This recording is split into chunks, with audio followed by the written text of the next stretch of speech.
பார்த்தோம்னா நம்ம இன்றைக்கி கோஸ் பக்கோடா செய்ய போகிறோம். அதுக்கு நான் என்ன பண்ணியிருக்கேன்னு பார்த்தீங்கன்னா, கோஸ்லாம் நல்லா கழுவிட்டு பொடிசாக நறுக்கி வச்சுருக்கேன். அடுத்து நான் இதில் சேர்க்கறதுக்கு என்னென்ன வச்சுருக்கேன்னா, இது கடலை மாவு, இது அரிசி மாவு, இது மைதா மாவு, இது கார்ன்ஃப்ளவர் மாவு. அப்புறம் பார்த்தீங்கன்னா, நான் இன்றைக்கி கோஸ் வச்சு பக்கோடா செய்ய போகிறேன். இந்த கோஸை நான் நல்லா பொடியாக நறுக்கிட்டு கழுவிட்டு வச்சுருக்கேன். ஒரு 3 தண்ணியில் கழுவிருக்கேன். ஏன்னா கோஸில் ஒரு மாதிரி ஸ்மெல் வரும்ல, அது போகிறதுக்காக நான் வாஷ் பண்ணி வச்சுருக்கேன் 3 தண்ணியில்.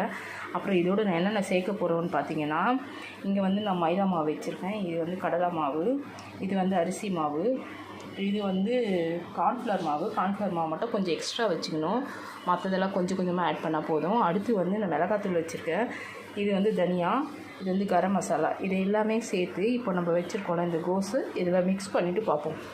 வச்சுருந்தோம்ல, இப்போ இதெல்லாமே ஆட் பண்ணி தனியாக வச்சுருக்கோம். இப்போ நம்ம இதை ஃப்ரை பண்ணுறதுக்கு